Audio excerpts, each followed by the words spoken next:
So I think it's important to just start with a basic definition of terms. So what is FIRE? So it's just an acronym made up of financial independence, FI, and retire early. The FI part, how it's traditionally defined, is a point where you reach where you have enough assets to support your expenses. So you're not going to run out of money and it will take you indefinitely. The retire early part, most people kind of imagine that once you have enough, why would you work? So you're going to retire early. So they kind of mesh them together.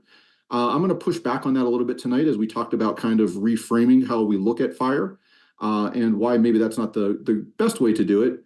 But those stories of people who do want to, save a massive amount of money really quickly, or people that are living super frugally, they can make some pretty interesting stories. So FIRE has been a topic that's been picked up by the media and it's talked about on social media. And I want to kind of start there because I'm not sure that the initial impression that a lot of people get of FIRE is necessarily a good thing. So I took this Twitter post from Ramit Sethi, who is a popular financial writer, blogger, podcaster, educator. And generally, I do actually like his material. I think he does a pretty nice job. But he kind of is a provocateur and he likes to stir the pot a little bit. So he threw this post out there about the FIRE community talking about how they're going to spend their money someday with a bunch of skeletons sitting around.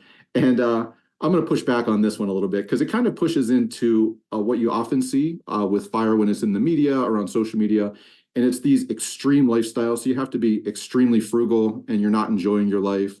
Or there's this idea that, that's a neat concept for those people, but it's not, it's not accessible to normal people with normal jobs, normal incomes. And so you have to have a really high income or maybe even come from wealth. And that one I would say is even the opposite of what I've encountered in my experience of talking with people who have gone down this path.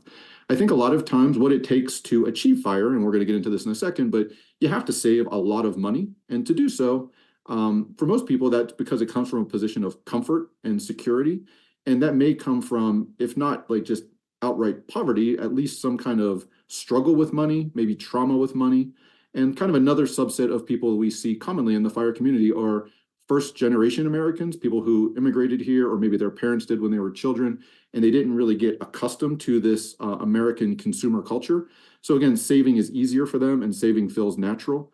But what I hope you take home by the end of tonight is that a lot of these FIRE principles are really just very simple math and a lot of common sense. And again, even if you've never considered the whole idea of FIRE before, I think what you're going to find is that you'll be able to take something away from it.